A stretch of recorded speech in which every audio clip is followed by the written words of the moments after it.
The hopelessness made me very sad. Yeah, that's why I cried. I shouldn't be smiling. It's a coping mechanism.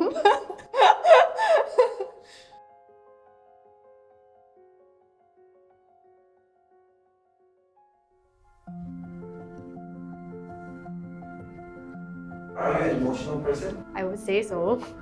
In general, I don't think I'm an emotional person. Oh, I'm very emotional. Sometimes. Depends. Sometimes a bit dead inside. But yeah. I think so. I think so.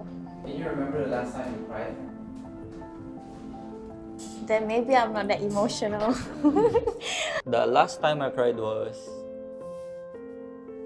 Ooh. No, I don't want to say. I don't think I've had all this year. A few months back, I wanted to buy something and then Someone used my debit card. I lost 7K. I don't know when, maybe like a month ago-ish. When I went to Arizona to meet my boyfriend, whom I haven't met for 5 months. So then when I was leaving her in the airport, then after that I was like, I might not see her again. That's why I cried. it was our last vacation together, and I'll be gone also.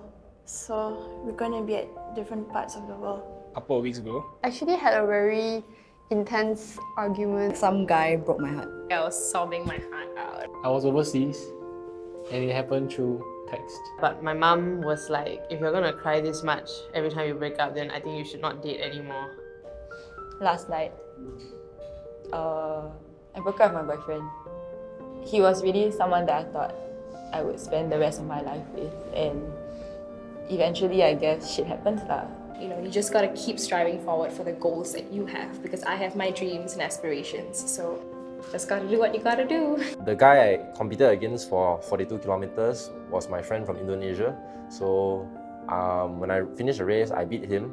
But at the same time, I realized that I was crushing his dreams by winning. There was only one gold medal between the two of us. I cry a lot when I watch Movies. A movie, The Joker. I think the most recent one, I was watching The movie Coco. Coco. And there's this one scene in the movie where this character Sing the lullaby, it's sad. Probably a few days ago when I was watching a Netflix show, the Sad Rabbit video. the band that actually got me to start learning Korean. And when I saw their arm backstage, I started crying and I started thinking about like, oh, they were the reasons I started studying Korean. The book I was reading was A Walk to Remember. I've read the book before, but that day it was just a day for me. maybe 1 or 2 nights ago, I was watching this movie. It's a movie about how much a dad and a son like love each other.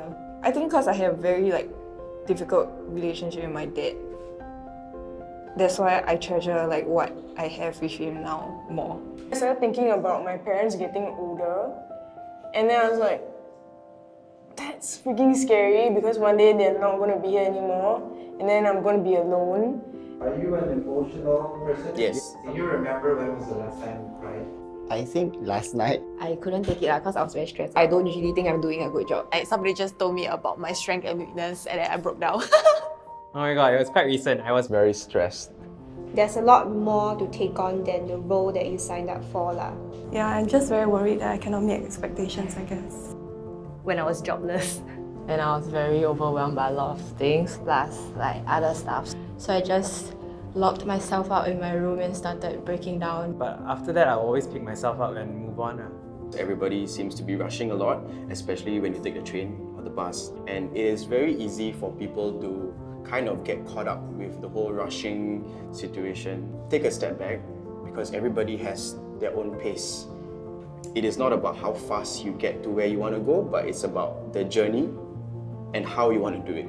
It was during my DMT period where I received a letter from my mom, and that period is actually when she was diagnosed with cancer. Knowing the fact that she's in pain, so I shouldn't complain, and yet she told me to push harder. My mom did not send me a letter. It was my platoon commander. Caught me in the field. My crazy 2-year-old toddler slapped me in the face. Yeah, actually it was about a very, very strange reason. I thought about my dog dying. Probably when I left for school, because I studied abroad.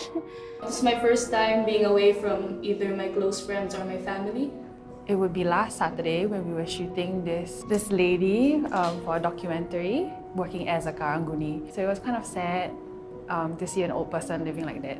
The last time I cried was when my cousin, who I'm very close to, she told me she was going to get married. Oh, when I gave birth to my second son. When I first held my daughter in my hands. I think it was 2 years ago. Because I was in Canada and 17 hours away from home. You don't have anyone to talk to. Yeah, I had a very bad dream last night about death. There's this unknown that you can never know unless you die. I think the last time I cried was probably about maybe a few weeks ago. I think I felt very hopeless. Because a lot of my friends have graduated and settled into full-time jobs.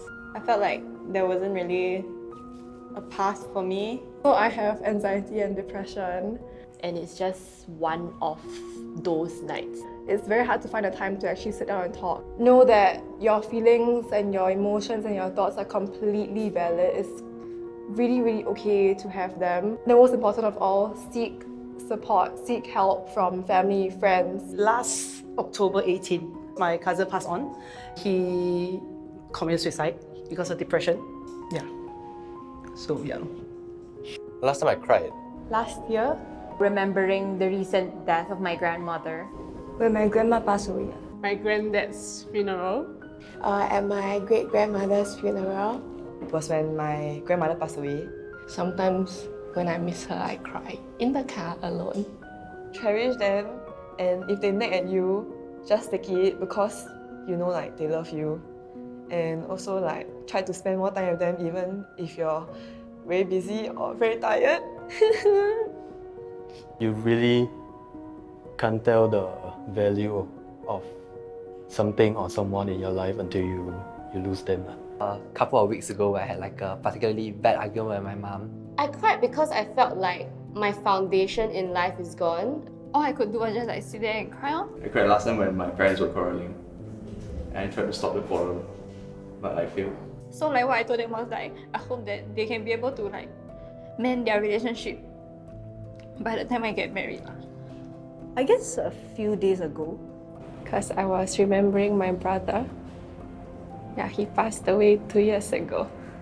In my family, I have a brother. I used to have two sisters, two younger sisters. I'm the eldest. The youngest one passed away because she was born with brain damage. But now and then, once in a while, I'll have dreams of her. Is there anything you would like to tell him if you were here today? I love you. I never said it to him. Have more love for each other. So even when you're fighting or if there's any issues between yourself, so just love one another as much as you can.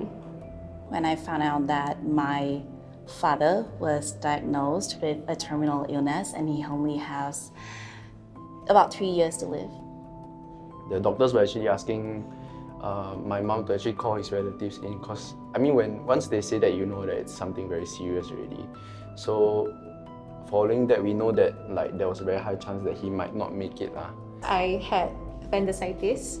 Suddenly, I was being wheeled into the ICU. They were attaching me to multiple devices. Yeah, that was quite a scary stage for me. Because my family recently, 2 of them just got cancer as well, but they recover. Ever since that incident, all that I ask for is to be healthy. I used to think of, be rich or have a nice house, have a big car. Your future is important, but without health, future is nothing. Around 3 to 4 months back, just a little background, I studied criminology. So I was writing a paper on prisons. You start to see crimes in a different perspective, that some people have no choice to commit them because of structural issues.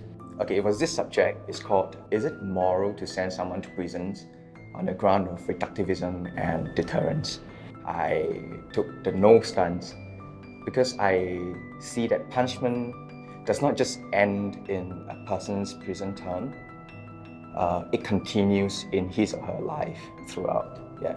Even if they want to change, turn over a new leaf, etc., society has already given that verdict that they are criminals for life. And then they'll be set back into this whole situation of socio-economic pestilence whereby they have to resort to a career of crime again I feel very sad for those who are in prisons and for those that are trying very hard to shake away this stigma and move on. Everyone just needs to understand that everyone has a bad day. Try to humanize people, don't dehumanize them. If you ever walk past a homeless person, if you ever walk past someone who's selling tissues, smile at them even if you don't want to. And I hope that everyone would start to adopt this mindset, help each other out. And I think it'll really be a better place, as cliche as it sounds. Yeah. Hey guys, if you like your thoughts to be heard, you should definitely check out Spark the Next Youth Hangout, interactive installations that's happening from the 20th of November till 8th of December. It is an event that is specially catered for youths like you and I. There's going to be amazing photo ops and free bubble tea as well. And as always, thank you so much for watching this really special episode. Please remember to like, share and subscribe and watch our other videos over there. I was watching a drama series lah, then I just cried. Because I just cry like all the time. Okay, done.